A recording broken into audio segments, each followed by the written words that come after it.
Hi, welcome to Two Non-Doctors. I'm Liz Mealy. I'm Maria Shahada. And guess who we have back this week? Hi. Dr. Dr. Terry.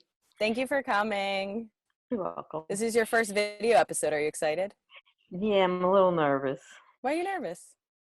Because your episodes are our best episodes. You're killing it. You have a fan base. You have fans that are like, when is Dr. Terry coming back? She's the only smart one. I reluctantly agree. That is very true. Every time we're like, whatever, she went to school. It's not a big deal. Okay, quick announcements and then we'll get going. Subscribe. We're always going to say that. If you subscribe, we won't keep asking you to subscribe. I think that's the real compromise. Rate and review us. If you love us. If you don't love us, don't. But if you do love us, we don't want anything other than stars. Yeah, 5 stars. The ratings help. They help us get seen. They help us, just feel good about ourselves. Make ourselves feel good. Honestly, yeah. Every day is a sad day until we get a nice review. Yeah, everybody knows that. They really do make our day. Like Liz will always be like, "We got another review," and I'm like, "Whoa!" Yeah, and they're like, "Fireworks." And then we have a Patreon. We've had so many people join our Patreon the last month, and we're super grateful. So we added new benefits. We'll list them later. But Patreon. If you haven't heard yet, we're on the Unpops Network. Oh yeah, awesome network that with Adam Todd Brown, the Unpopular Opinion podcast, and several other podcasts. I just did a Best Bad Movies podcast with the movie North Shore. If you've not seen it, see it. It's actually really good. I love it, but some people don't. But most people don't is really what that whole podcast is about. It's about how you're wrong. Yeah. And then we always like when you guys write in. So you want to do fan mail real quick, Maria? Yeah. This might be one of my favorite fan mails so far. This one is from Donald, who is a Patreon as well. He's a super fan. Donald writes, I don't listen to a lot of different podcasts, but I found Liz on YouTube and wanted to support you. And now I'm getting to know Maria and look forward to listening to some of her comedy routines too. By the way, my wife and I are 2 real doctors. Oh. Hasn't this been our dream the whole time, Maria? Yeah, to win the respect of actual people doctors. That actually know what they're talking about. I feel like we shoehorned my mom. I was just like, we'll bring my mom for some validity. She loves you, so she has to, Yeah, no, my mom tells me that all the time. She's like, I don't respect you, but I love you, and I appreciate that. But I think we had a nurse write in pretty early and was like, this isn't accurate, but I enjoy you guys. And I was like, thank you so much. She literally was like, this is cute, and that's why I listen. And I'm like, thank you so much. But I was very excited. We have 2 real doctors listening to us. I do wonder if they how you ever see 2 audience members connect? They laugh at your joke. It could be a couple, they are 2 best friends where they laugh and then they look at each other and they're like, that's so relatable. I just imagine them as a couple, listening to the podcast in the car, and we say something completely unfactual and stupid, and they look at each other like, oh, that's so cute. They don't understand science. They're gonna die. That's adorable. Guys, go to the doctors. I feel like they're gonna end up being our real sponsors, where they're just or they'll start their own podcast. They're like, it's clearly not that hard. We should. Well, I think a lot of people have found that out. My mom figures that out every time we do this. She goes, it's pretty easy. She's like, I thought it wasn't going to be easy. And we're like, yeah, it's not rocket science. I just want to say, because this is a video podcast, that your shirt in the background of your closet, it looks like Scrubs from Fun Friday at the hospital. Actually, you do have some fun cat scrubs. Yeah, I do. So this is where it gets said. This is not even mine. This is my boyfriend's. It's a onesie he bought for a party 10 years ago. It's definitely for a child, and he cut the feety part off so that it can fit him, and he can't zipper it all the way up. So it's just man hair, onesie, and then legs bare, and then he took the feety things and he puts his feet in them. It's definitely for not an adult. Liz, stop telling your mom all about your kinky stuff. Sorry, Mom, things get weird. I'm also in a closet. My mom's just like, are you okay? Do the little eye signal if you need me to come pick you up. But I've tried it on. It actually fits me perfectly, so I don't understand why he has it. But I have been cold in the winter, and I was like, can I wear your feety pajamas? But yeah, it has cats on it too, and he's allergic to cats, so I don't even know why he owns this. Yeah, that's ridiculous. What I'm basically saying is it should be mine, and I'm gonna steal it like a girlfriend steals a sweatshirt. I stole his Speedy pajamas, and he's never getting them back. Okay, let's get into Google. Do you have your Google, Mom? Yes, I do. Please. My Google is, do ab belts really work? I was gonna Okay. make fun of you for that. Oh, That was like ab I literally belts. had notes later in the episode to Right. make fun of you. I'm so excited. Please go on. So Greg, my son, bought one. My youngest brother. He's like 11 Yeah. years younger than me. So he bought one, and so my first instinct was, that is the dumbest thing I've ever heard. What did you pay for it, and can I try it? Yes. I was So I there did. for the whole thing. I Oh, haven't that's seen right. Yeah, because I hadn't been home in like 4 months, and I went to go pick up my car, and Greg is like, I got this ab belt. Like, think of like the 60s, like those little like that's what I think of is like, was it like the little like thing that kind of shimmies you, yeah, it's supposed to shake off weight or whatever. But like it was like what, like it like shocked your stomach or something. It's a little electronic.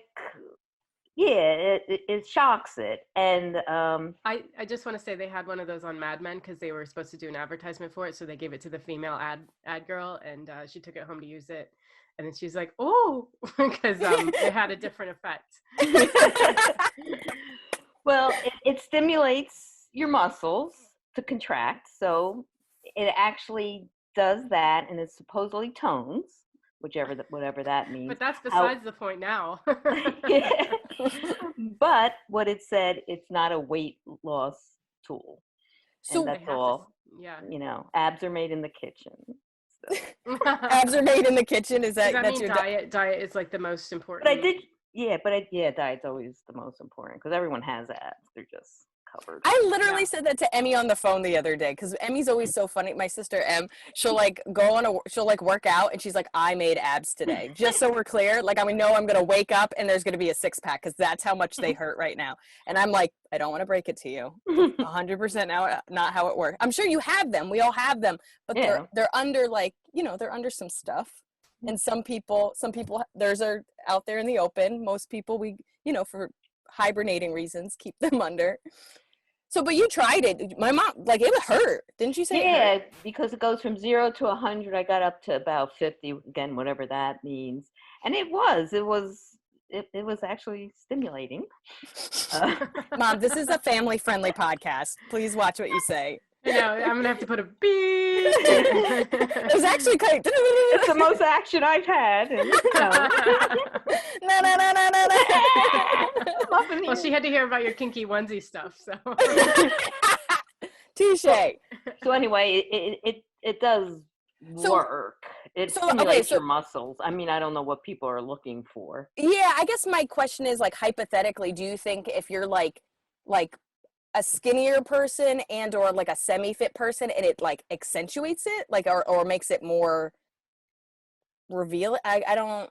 Yeah, I think it's exercising them in a way, but if if you need to lose weight, it's. Well, let's think of it this way. What if you need extra core muscles? Like, let's say you were in like a car accident or something and you're having trouble getting up. Like, I wonder if like in like a rehab sense, I wonder if it has any value. Like, does it actually help you build the muscle? So if your goal is just to be able to like sit up better.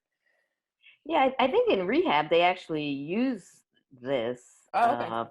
But I think what people are thinking, yeah, of course. Like ab, they're gonna. Well, like, why Greg bought it? Greg was like, I'm going to be an Adonis. I just want to say, move over law school. Some of us are the new Thor. When he was here, he's like, I'm exercising every day while he's doing video games. That's the dream. That's the dream. To just sit there, put something on, and have it make you fit, and then you're just like, well, I watched the entire series of Mad Men, and now I have a six-pack. So yeah, so that was it. Good Google. Those are all Google. I'm not even joking. My notes say make fun of Mom and Greg for ab thing. What did he pay for it? What was it, like $100? I love the whisper as if this isn't recorded. Yeah. I think it was. Yeah. Oh my God. My brother, like my brother's been a paralegal for like a couple of years and like makes stupid money because they like work him to death. And I just was like, just give it to me. Like if you're going to buy stupid shit, like, can I just have it? I have a joke. the creators of the ab thing, their abs get built because they're laughing all the way to the bank. Nailed it. Yeah. Nailed it, Maria. Do you want me to do Google next? Sure. Okay, so this one's kind of gross. I don't know. You're gonna get to know me. Can people genetically make more earwax? Like, can you like okay. Can it be like a genetic thing? And so I'm just gonna. Yeah. I've heard about earwax, and like the color and thickness of your earwax is indicative of stuff. You go ahead and do it. Yeah, so there's two things, and I didn't get so the two things that I learned that's not even kind of connected to this is there's two types of earwax. There's wet and there's dry. I'm definitely wet. Is that gross? Is that getting sexual? Sorry, guys. What's happening in this? I don't know how we got so sexual. Okay, so anyway, but I'll be honest. I always felt like I made too much earwax, and I just felt like it was always like a problem. And then lately, like I legit think I need to go to a doctor because my ears are like, it's one of my grossest habits. I'm always itching my ear. Like I notice it. Like it sounds so gross, but I'm always itching it and it's always itchy. So I think a while ago I Googled like, what does itchy ear mean? And it means like blockage. Like there's definitely some kind of backup or something, you know, and I definitely am a person that use Q-tips. I'm trying not to. I've tried the drops. I've tried everything. I've done the whole squirting water into your ear and things are supposed to come out. Remember, I even did research where I wanted to use the, have you seen those candles where they put like a candle and they burn the candle, supposed to pull it out? I did so much research. And at first I was like, this is expensive. And then it was like, this is expensive and it doesn't do anything and you can actually do more damage. So I was like, cool, I don't have to do that thing. But like, I legit think I have to go to a doctor. Anyway, the reason I even did this Google is I was hanging out with my aunt on dad's side, mom. And she did like that 23andMe, and like she gave me the breakdown of like ancestral stuff, and one of the things it said is that we make more earwax, or at least on like dad's side. Like we're like, I was like, I didn't even know that was like a thing. Like I never knew that could have been a thing. So I Googled it. Basically it says most people, it was actually kind of condescending if I'm being honest. It said most people produce a regular amount. Some people produce more than common. I was like, cool, these aren't facts. Which may be due to stress. So it said a lot about stress, and maybe that's why my ears are extra itchy during the pandemic. I don't know. This is, your ears are like, I don't want to hear it. I don't know. Somebody give me money. And then, like I said before, like clearly what I'm going through means there's like a blockage or impact that needs to be taken care of. But I don't know. They said like, they don't think it's completely genetic because like there was some study in the 80s that was like, they said white women, as they got older, their earwax consistently changed. But in Japan, that's not true at all. So they're like, they can't figure it out. Like the fact that you can change over time, they don't think it makes it genetic. I'm butchering my own Google. But for the most part, I think there's some studies that say there is a genetic component to it. But I actually think a lot of the issues that I'm going through is just probably because I used Q-tips. Like I already had like an abnormal amount in general. And then I created like some kind of blockage by using like Q-tips and shit. That's my theory. Okay. If Donald and his wife could tell me what's really going on, that'd be great.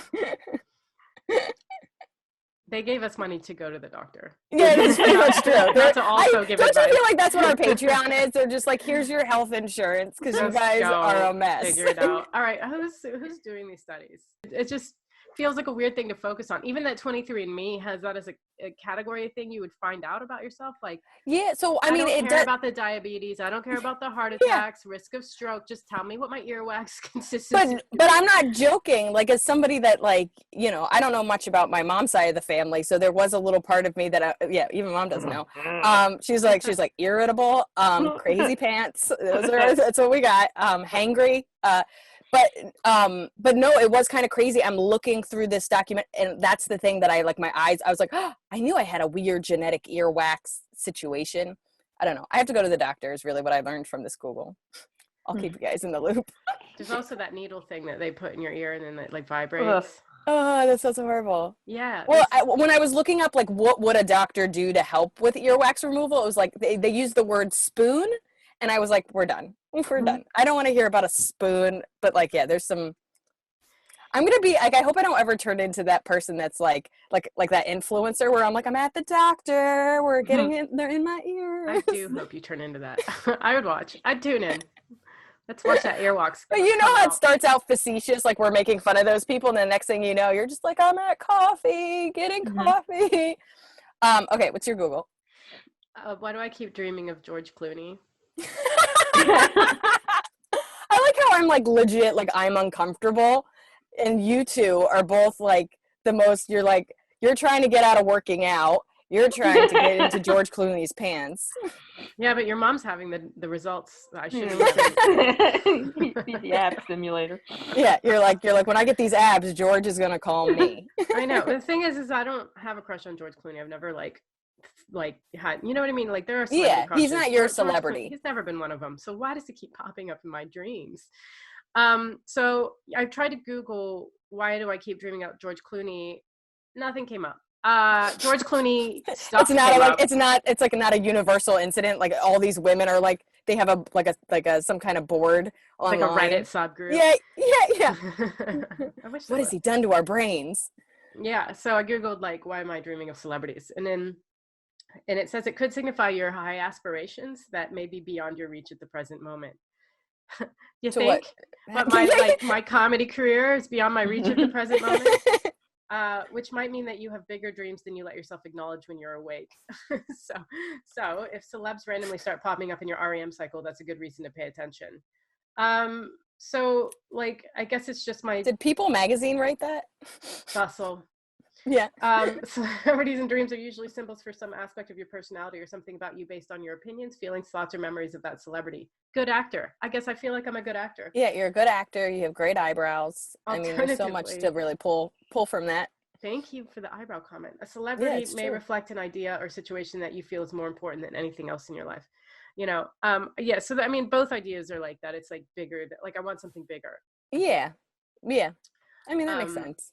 Yeah. So I also feel like you never really get to pick who's going to be in your dreams. Like, you know, you ever have those dreams where it's like, okay, like I'll tell Emily, like my sister, I'll be like, you were there, but it wasn't you. It was some girl I met at the grocery store, but you were my sister in that dream and you were a bitch. So I'm mad at you, not the girl I met at the grocery store. Like they never let you actually pick the players, but it's just a feeling like that's my sister and I hate her. But it's such a strong feeling that when you wake up and you're actually mad at the person or you're actually in love with the person or you're actually, you know what I mean? Like whatever happened in the I hope George Clooney calls. No, because seriously, like I dreamt about Mark Maron the other night. Like I dreamt that we got married. And so I woke up like, do I have a crush on Mark Maron? Like I don't. And then you spend the whole day trying to analyze your brain. You're like, what are you trying to tell me? Yeah. Are you dreaming about any celebrities, Mom? No. She's like, my life is perfect. I do like she's like post-menopause. I feel nothing towards all men. Yeah, no celebrities.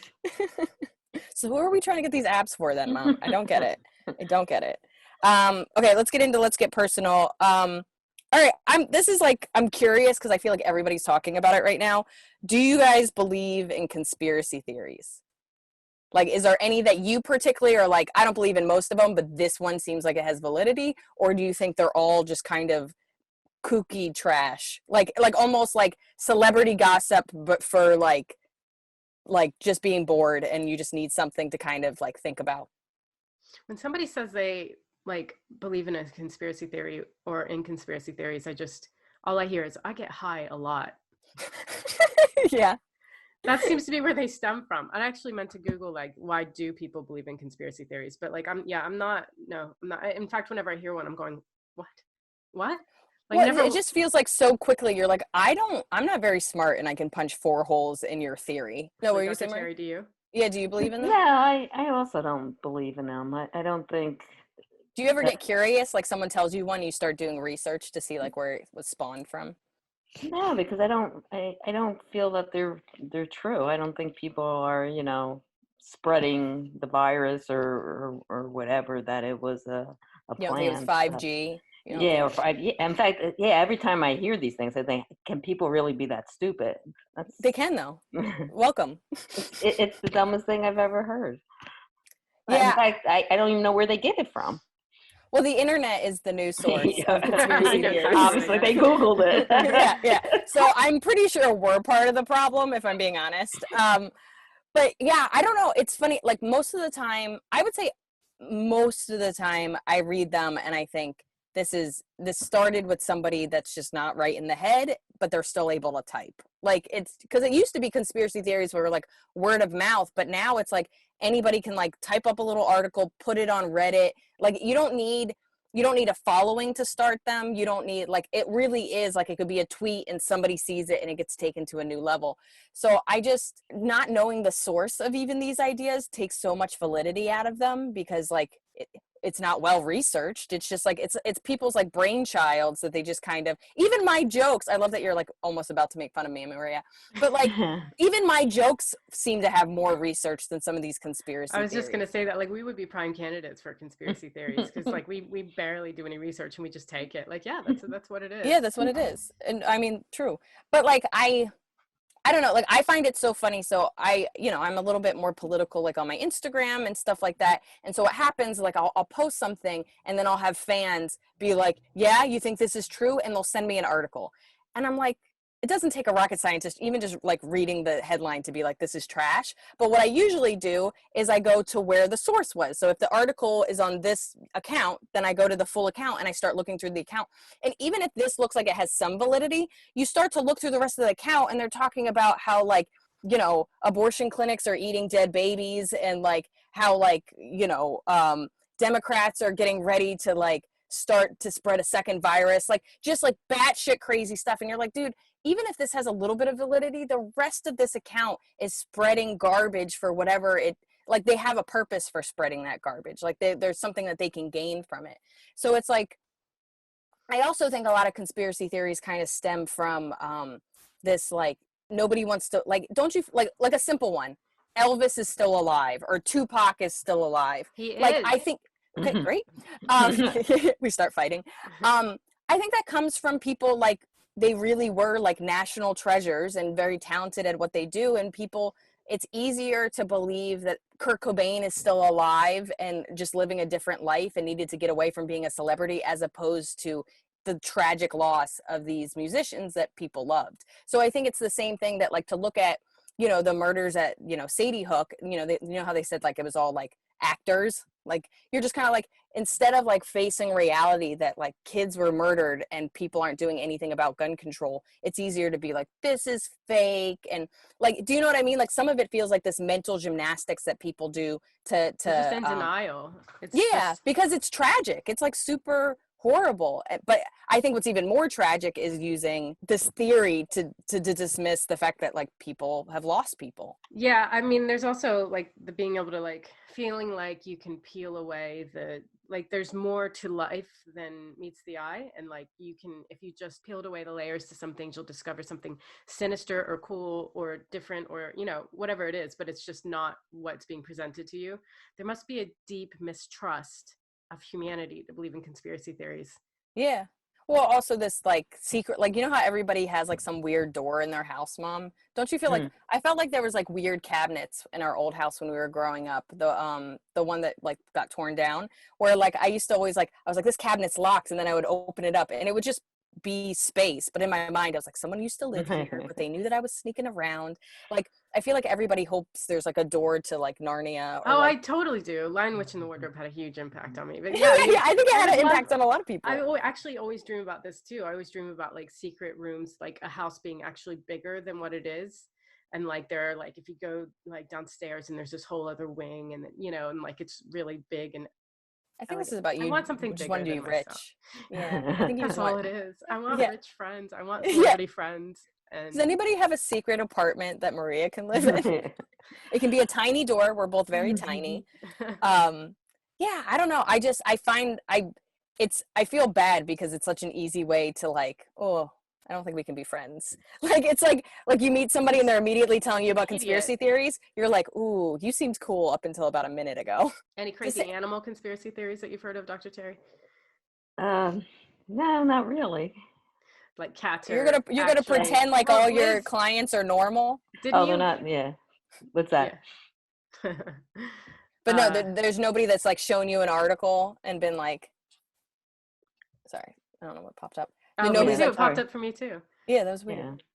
Yeah. Nobody's shown you some weird article and been like, is this true? All cats become lions.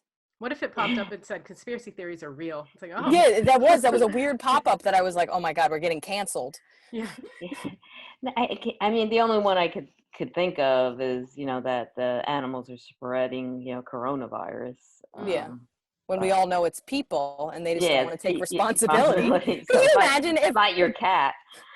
I do love the idea, like the people that like refuse to wear masks, then say that it's cats and dogs, and so then now they're putting masks on their cats. That's So it. they're walking around like, well, I don't need a mask, but you're like Sparky over here needs to get his life together. Yeah. All right, I think we nailed that. Yeah. We did something there. Are you ready? Are you ready, We're Mom? gonna get some emails though from people who do believe in it. Yeah, I know. We're gonna get canceled by the conspiracy theories. Okay, the topic for this week is exercise fads. We've already done diet fads. I feel like I came in the middle of your exercise fads because, like, I know you clearly were doing them when you were younger. I would say the first fad that I remember is Tybo, like the tapes. Were those VHS tapes? Yeah, so it was VHS tapes that and I had a lot of Billy them. Blanks, was that his name? I don't remember the Tybo. But I did a lot of different ones. The ones that I remember is I do have them. Oh, Kathy Smith. What did And Kathy Smith do? she did all it was, it was in the beginning it was a lot of aerobics, like it was high impact aerobics and low impact or step aerobics or Are these just tapes, by the way? yeah, they're tapes, VH. Is she in like what's the year of this? Is she like in one of those leotards that's over her leggings? Well, yeah, I mean, it would be. I mean, the very first thing was an album, and it was Jane Fonda, and it was wearing the tights and the leg warmers. Really? Yeah, and I wish I still had it, Me but too. she was like my first workout, and it wasn't videos. This was before VHS tapes. Which kind of blows me away. So what is she telling you? Like lift your leg up, put your leg down. Yeah, so it's kind of weird, but yeah, it would be like, arm, I don't even Do know. little arm circles. Little arm circles, yeah, touch your toes or so that was the first type of workout that to do at home. What years? Is that the 70s? It's probably the 80s. 80s? Okay. So Jane Fonda had like an out like a record Yeah, where right, she told. yeah, record, And was yeah, that player. like, would you say that was like monumental? Like what that was like a new thing that was happening? Like they had never done that before? I would think so. I mean, I can't remember any other way that people exercise. One of my other early memories is like with my mom by TV. I remember her doing Jack LaLanne and watching TV, and I was just a kid, and it was chair exercise. Hold on to the chair, lift your leg type thing. And so I think that's my earliest memory So of that's like a working program. out. So like Yeah, at 10 that was a o'clock, program, yeah, on and TV. you'd be like, shut up, shut up, shut up. My workout's coming on TV. And that would be my mom, and I would be there with her. And again, I'm sure at that time was toe touches, and Yeah. that's I what can't, I women can't did, figure out why I'm not or losing cans. weight. But so the next thing that I remember is me buying this album, Jane Fonda, and that was, like the only other kind of workout that I remember. And then when you were in college, were you doing tapes or were you trying to do your own thing? Were there gyms that you could go to? The school had a gym, and I always did weights. So it was like, but the machines where it was a Nautilus, it was where you put in the pin and you would, it was, That's a certain weight. yeah, it was a certain weight. It was easy. You don't need anyone really to help you or worry because you read on the machine what to do. It was kind of idiot proof. So I always did that. And believe it or not, I kind of did running. I don't believe that. That's your No, nemesis. yeah. So that's the kind of workout. And then when I was like in like veterinary school, what's it called? Not step aerobics. Jazzercise? Oh, jazzercise was one of mine. I remember my mom jazzercising. It's pretty great. Oh, aerobics. Like aerobics was the big thing. So it was high impact aerobics. So you would really be jumping around. They would open up the gym and they would let certain people in. And then after a while, people's joints were hurting. So then it was low impact. But that was the workouts then. So what did they constitute as aerobics? I think like jumping jacks and, it wasn't any equipment, but I just remember going to these aerobic classes. Okay. What's the difference between high impact and low impact aerobics? Do you know? I think probably jumping around too much. Yeah. Well, that's probably Where what's you hurting like you would be everybody. you would be jumping where low impact would be you would do the same exercise, but you wouldn't put so much stress on your joints. It's like Like fast forward, you're jumping. doing box jumps, and you're like, I feel like I didn't learn that lesson. Yeah. So what I remember old VHS tapes everywhere, like old workout tapes that were like all on our shelves. And then I feel like, I don't know if I remember you going to like a gym or anything. I think I remember you doing the tapes, but like I said, I remember, God, in high school, because I think I was doing gymnastics up until I was 14. And like, I quit gymnastics at the absolute worst time. So it's like, I'm going through puberty. I was working out 4 days a week for 3 hours. So I really could eat anything. And then I quit, thinking that I like had some amazing metabolism that nothing could touch me. So I like quit gymnastics, and then I went through puberty and I just gained a bunch of weight. And I remember telling my mom, I'm like, I got to do something active. So I think I tried swimming. I tried track. Remember how funny that was? I was Yeah. the worst on the team. My mom would go and she'd be like, you finished? I was like, yeah, well, you just eventually you finish. Like there's like a clock Everyone and else stuff. was at lunch. Truly, like even when I did the first marathon when I was 19, I was like, remember Uncle Larry? My uncle had like I guess the New York Times will list every single person Yeah. that ran the marathon, and he's like, you were like the last 10. Like it was like I was on the last page. It's like 30,000 runners, and I was like literally one of the last names. And I was like, I must be, because I remember it was like one more mile to go, and I was so slow they were rolling up the signs, like Oh my God. they would have these signs on a fence to make sure that you went in this direction, and there were people rolling it up. So it was like me and old ladies, and I'm like, all right, let's calm down. I still have a mile. But that's perseverance. Thank you so much. That's what our podcast is about. You don't have to be the best, you just gotta finish. Just finish. Exactly. Yeah, you finish, you wear the belt. It doesn't matter if you have abs or not. But I just remember I was in this place where like I was no longer doing gymnastics, but I was gaining weight and I wanted to do something. And that was the first time that I was like, Mom does stuff. And I remember Tybo so clearly. And I really do think it's Billy Blanks. And if I remember it, that's is. gonna be I looked amazing. it up while you were talking. Thank you. Because like I can't think of any other exercise fads from that time, but like that double time, they did a double time thing. Remember that? Like, Yeah. you were punching air. You even got a punchy thing, a punching bag. Yeah, I did a cardio kickbox. I mean, that was the first thing that I went back to going to a gym. Like I was doing the tapes because you could do it at home. But when I think Greg was about 3, was where I finally signed up for another a gym membership, and it was cardio kickboxing, and it was boxing and kicking a bag, roundhouse, and all those other. I've always wanted to do boxing. I just feel like it's fun. fits my anger. It does. Like, it really does. You would be great for it. Actually, I thought it was the bet that every woman should learn how to box, because it was not only a class, but they taught you some things, but it was really, exercise. It wasn't teaching real boxing. So it was a bag, but it was, how to throw an uppercut or, a jab. And all I remember, it was a rough time with Greg.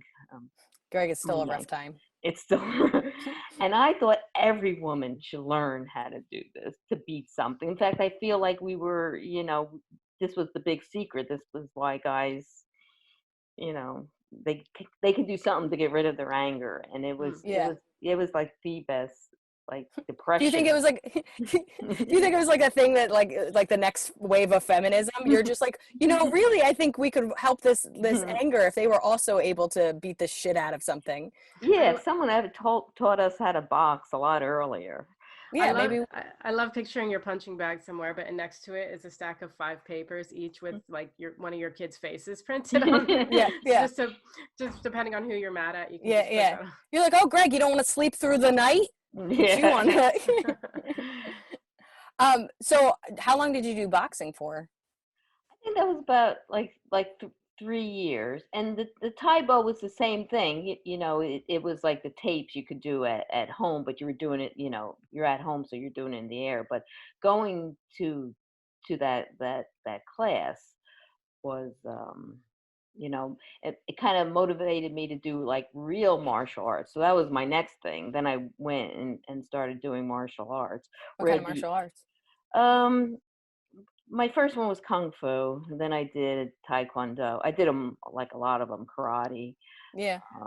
So, because then I thought, well, let me do something real. So that was my next phase of exercise. I Was did wushu, which is like kung fu, but it's like mm. more flowery. It's more of a Are you dance. I doing mean, it's poetry still, while you do it? I don't understand. yeah, I was just for the reciting more Shakespeare. violent ones, but Oh, my Yeah. mom was always for Well, hurting wushu's others. it's still kicky and punchy. Yeah. It's just, but also you do it while you trick them because you're like also doing a dance. It's like a capoeira, like the Brazilian Yeah. one. How long did you do that for, Maria? Did wushu like 3 years. I kind of have a gold medal in it. It's not a big deal. I'm nationally known. It's not a big deal. Yeah, in the staff, but it was because there was nobody else in my division. I don't know Like if my I've even age and ever heard weight, of. and yeah. Were you? Where were you doing wushu? Was it in Ohio? Yeah. All right. I feel like small towns have some fun small But Asian. at Ohio Like, State University, so I was doing wushu there. I didn't even go to the university, and then there was a taekwondo club, and so we were, it was always like, oh, like we respected the taekwondo people, but like we're all like wushu's way better. I didn't even know there was like a hierarchy. There shouldn't Did it? be. Yeah, there should. Because Mom, did you also put the boys in martial arts? Didn't they do it too? Yeah, they did it. Taekwondo and then karate. So I feel like they forgot everything they've learned. yeah, so we had a martial arts phase for everyone. You do have to stay in practice. I always wonder that about learning self-defense. It's like people always talk about self-defense classes, like if you could take one class and then just learn. But I really feel like you have to not think. Like if you're being attacked, you have to exactly know what to do, and that just takes constant practice. Not just like in theory, what I would do is grab your arm and throw you over my shoulder. But like I'm not gonna know to do that if I'm being attacked. I'm just screaming. Could you imagine though, like someone attacks you, you're like, no, do it again. I think I can do it better I this got time. it this time. I got it. No, come from the back. It's harder, but I think I got it. No, I'm telling you. Ooh, you're using wire. You're gonna choke me. That's fun. I like that. I think I learned. Okay, so you got a knife. I'm gonna grab you by the wrist. Okay. Oh, wow, you're strong. I'm dead. Yeah. Oh, this isn't a test. They do almost need. You almost have to have like someone constantly testing you. I'm just all about weapons. I don't want to learn anything. I'm like, I'm just gonna have a series of weapons that I can use at my disposal at all times. That's what my mom taught me. It's Use perfect. weapons. It's really all you need. Yeah, it's all about weapons. Come to the UK, you can't have them. Oh, that's a valuable point. So my question is this. Do you feel like any of these tapes, any of these records, do you feel like any of them either made you feel like you were getting stronger and or if you were wanted to do it because you were losing weight, like whatever the purpose was for you to get into that class, did you feel like any of them actually did a good job or didn't do a good job? My thing, I think I told you initially, was always weight loss. So these things never worked, like the VHS tapes. I mean, there wasn't the intensity or even the cardio kickboxing. I mean, it's funny. I used to go there and it would be at noon and I would see the same women there and they're probably looking at me the same way. And I'm thinking she's here every day, but she's not losing any weight. She looks the same. And I mean, unless it's a certain intensity, cardio really like that doesn't work. Yeah. I mean, I think it's good to exercise, and it was good mentally. It really saved me. Yeah. That cardio kickboxing, I have to Is tell the you. reason we're not dead, which is Yes, that no one is dead, Yeah. yeah, We get it. Greg Sure. in particular. But it was funny. So yeah, it never worked. I mean, I think losing weight is now known that you really have to be in a calorie deficit. It really is done by nutrition. But working out is good for, your heart and your mental health. And now I actually use it more for mental health than anything else. But yeah, it didn't change anything. Yeah. It really didn't. It didn't work. What made you go to CrossFit? Because you started doing CrossFit, what, like 10 years ago? Yeah, it was about 10, or probably over 10 years ago. And again, it was that a CrossFit, I didn't even know what it was. A CrossFit gym was opening a mile from our house. And it was called Transform CrossFit, and it will transform your life. And again, and your body, and to lose weight. and you know me, it was like, You I'm got on. me. You Yeah, got me. I'm in. You had me at You had me at transformation. Make me a better person. you had me at weight loss. But the thing, that was a changing moment though, CrossFit, because instead of machines or putting you on a treadmill, she had a barbell out and bumper plates. And I remember the first time I did an overhead press, and they take at CrossFit, they take pictures and and I was like showing everyone like I'm a superhero, like I lifted something, and I'm sure it was like 35 pounds. I'm sure it was nothing. And I remember the first workout with doing a back squat and with the bar and plates. And it was so, again, it was like this moment for women, like the boxing, that's great, the beating shit. But lifting heavy weight and being stronger was so motivating. And it was, even though I wanted to lose weight, but getting stronger was even more motivating. Yeah, just like this, like this empowerment that like that you could literally be stronger, and to see like real improvement. You know what I mean? Like I think Yeah. we're both numbers people. Like my mom loves writing stuff down. My mom has like 19 notebooks of God knows what. Like if she decided she was going to dye her hair a different color, look at her. If she decided she was going to dye her hair a different color every week, it would be written down somewhere. She's like, today we're doing purple, next week we're doing orange. Like she's just a writer down. She loves stats. So to me, I think the ability to go, okay, I lifted 35 pounds this week, and then 2 weeks later you're lifting 50 pounds, like even just that number motivation to be like, I can see with the numbers I'm getting stronger. That seemed to be the like more empowering thing. Like, oh, I can see my improvement, not even just on my body, which can be so fickle. I feel like some days it looks like you have that muscle, some days it doesn't. But even just to be like, oh, in my notebook, I can see that every week I'm getting stronger. Yeah, and it was the first time, like, a regular gym, they want you to go on a treadmill. They don't have, you're not going to hurt yourself, but no one is going to ever showed you how to do a clean and jerk and how to drop a bar and chalk. Chalk was like rub, I mean, just, and a barbell. I mean, it was the first time it wasn't about weight loss, but just getting stronger.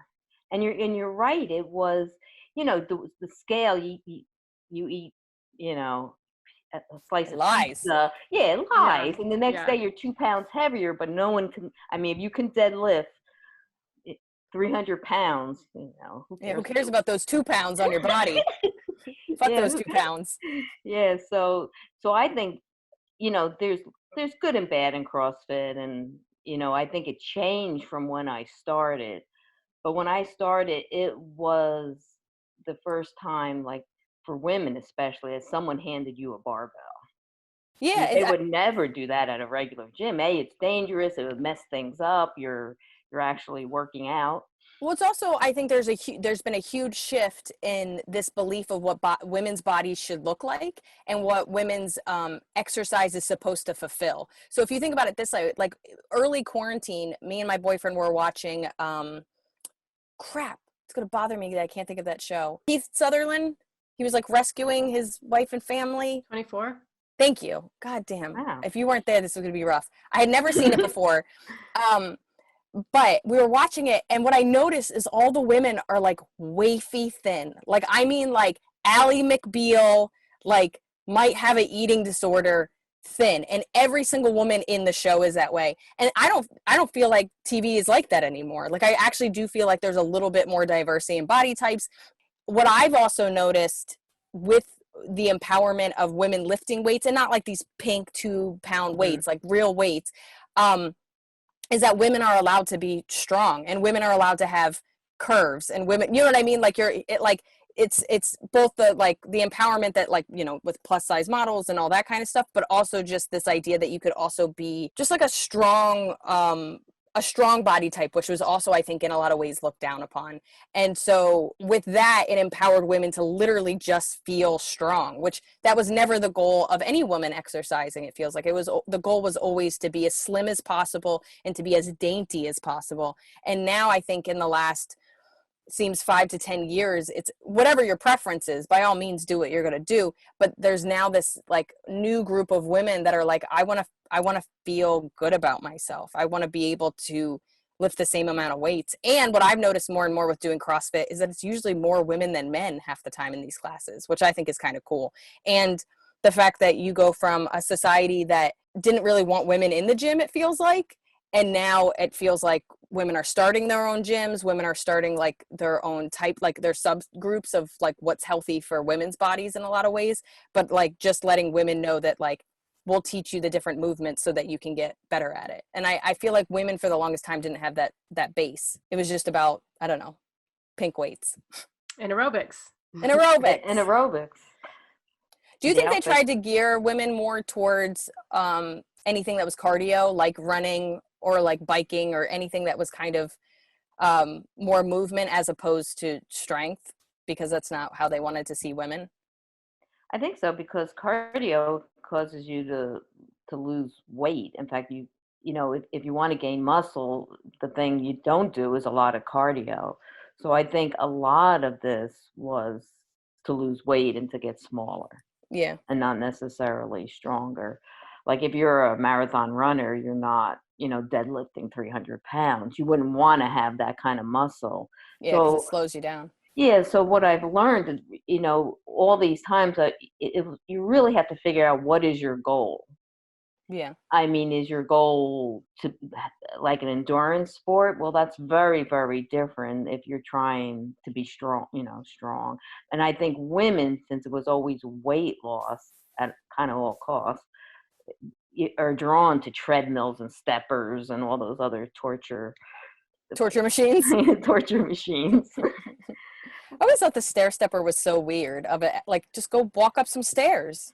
Yeah, that's the worst thing in the world. Oh, they're so boring. I was like, I'd rather walk up some stairs and arrive somewhere. Like, what is this? It just that feels like legit, like a legit level of crazy. I'm inside a room walking up fake steps.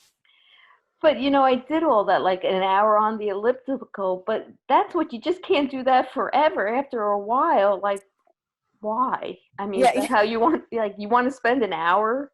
No, it's so boring. That's why I have to do, when I get cardio in, it has to be like, it's like when you came to LA, Liz, and we would go hiking or just like tennis or yoga or swimming or something. I have to be doing something. I can't just sit on a treadmill or sit. I do sit on treadmills.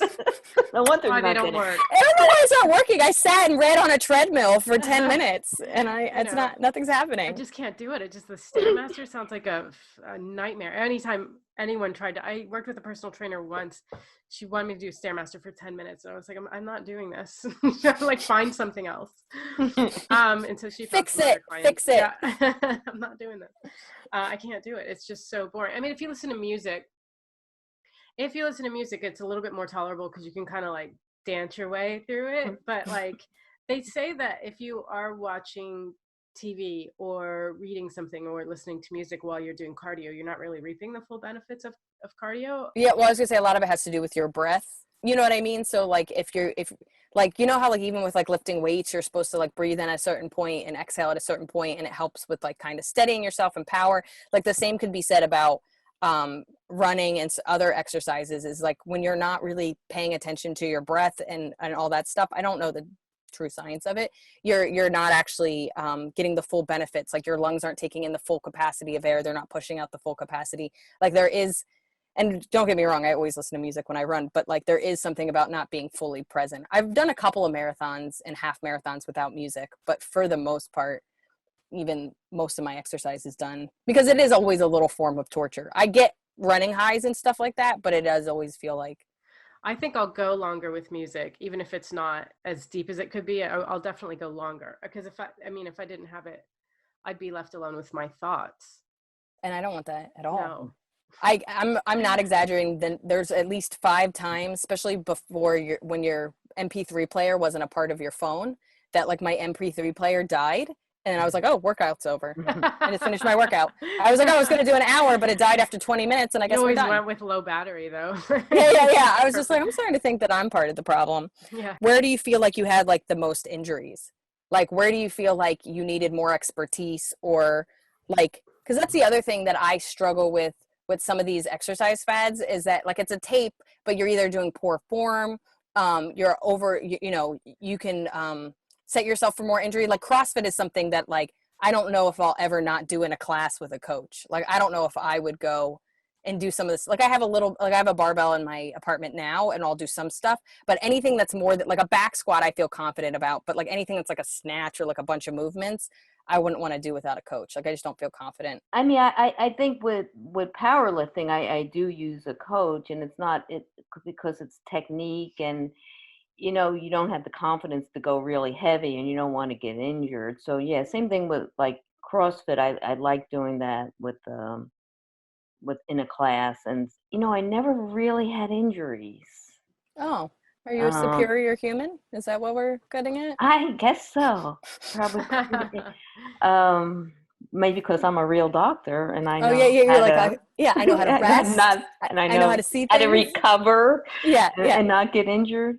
I mean, I think the worst one would be for me is because of my knees is like running. I mean, I would probably need someone to help me. It has to be something with my form, or I always was careful about not getting hurt because working out is such a mental thing, and not being able to work out yeah, would, I mean, I think I would lose my mind. But I never had it where I worried about needing a coach. I think a coach helps you prevent you from doing something stupid and yeah, getting injured, and yeah, how to program. And that's the important thing. It's a progression, and it's getting stronger each week, but don't go so fast that you know, you injure yourself. So I think that's where I think a coach is important, or going to a class that yeah, someone could just watch your technique. yeah. Um, And tame but your aspirations, because I know I've definitely done that, where I'm just like, I'm going to run 2 miles this week. Next week's 10 miles. The week after that's a marathon. I pretty much trained. And I'm You like, ever why is my take Achilles tendon no longer attached? Like, you ever take a yoga class where you get into pose and you're like, this pose is so easy, I could hold this all day, and then they come and adjust you and you go, oh, not easy. no, I'm all like, my favorite though is like, it's almost why I hate the mirrors. Like, I get that the mirrors in a yoga class have like, you know, it's to I check your love them. form and stuff, but you'll be in some like weird pose, mom, and then you'll see the girl behind you. She's all like tangled and like, and you're like, oh, I could do that. And then you just bend your leg and you just fall on your face and you're like, I can't do that. I can't. And you're like, cool. Everybody just watched me try to pretzel myself and land on my face. And you're like, I'm just going to go in child's pose for the rest of the class, not because I injured my nose or anything. um I'm trying to think. I also like, I feel bad because there are some things that feel like fads, like some of the tapes, but like, I, you know, you don't want to call like hot yoga a fad, because like Bikram yoga has been a thing that's been around forever. I just feel like certain things go into the zeitgeist, like the fact that CrossFit's been around way longer than the fact that I feel like more people have done CrossFit in the last 5 years, but it's been around for like 15 years. or longer, yeah. Even Oh, before it got popular, it was the workout for like the police and firefighters. You know, it's high intensity workout. yeah. What it basically is. That I mean, makes sense that it was for like police officers and or, firefighters, because I or remember some of the first classes are like, we're gonna take this big wheel, and that's like for a Mack truck, and we're gonna roll it to the other side, and I'm like, what's the purpose of this? Pick up Like, the person next to you, put them over your shoulder, yeah, yeah, and almost run. though, we because they had make classes like that where you had to carry Oh, someone. you're kidding. really Yeah, and sandbags. So sandbags have done yeah, so it was definitely a workout for heroes. training, for heroes, and you know, not regular people. I think that's where the downfall probably was on CrossFit. Yeah, yeah. People were like, ugh, when I'm it gonna. got when it got so popular. But the nice thing about him, it was when he started it, is everyone can work out hard, but you just have to scale it. Yeah. So, you know, not everyone can climb a rope. You know, I could never do that. But there was you know, different progressions. Okay. Yeah. I think we did something here. I Yeah. think we learned something about fads. Stick with I think it's all about beating people up. I think that Mhm. everybody enjoys That's the that. motivating factor. Yeah. I think about having some kind of coach or class so we don't injure ourselves. And the best thing you can do for your children is have some kind of outlet. That's what I've Eat learned from salads, drop cardio. this. Thanks for coming on, Mom. Yeah, thank Oh, you. it was fun. Thank you guys. Just for all our listeners, we would love to hear like what kind of fads worked for you and didn't work for you. Like, I I guess some of can't, these I mean, old I can't think of jazzercise. like, Richard Simmons dancing yeah. with the oldies. Oh yeah, Richard Simmons. Oh my God, Aw. I remember those tapes. Yeah, so I would love to hear about like any Two exercise. non-doctors workout video. Oh my God, that's so gonna happen. Yeah, it is. We have to make that sketch. In the onesie. Yeah, I'll be doing it in a onesie. Please write to us, full word doctors at gmail.com. We would love to hear what fads you've done, which have worked, which have been just like a money grab by a celebrity. They're just like, okay, we're gonna make her do this, and other people are gonna follow suit. George Clooney's workout. Just him sitting there, and everybody's just like, I'm drooling and losing water weight. Please, like we said, subscribe, rate and review us if you listen to us on iTunes or Stitcher. We are on Patreon. We love all our Patreons. I think we did something. We'll see you guys next Tuesday. Tell us about how much you love Dr. Terry. Definitely. Thanks, guys. Bye.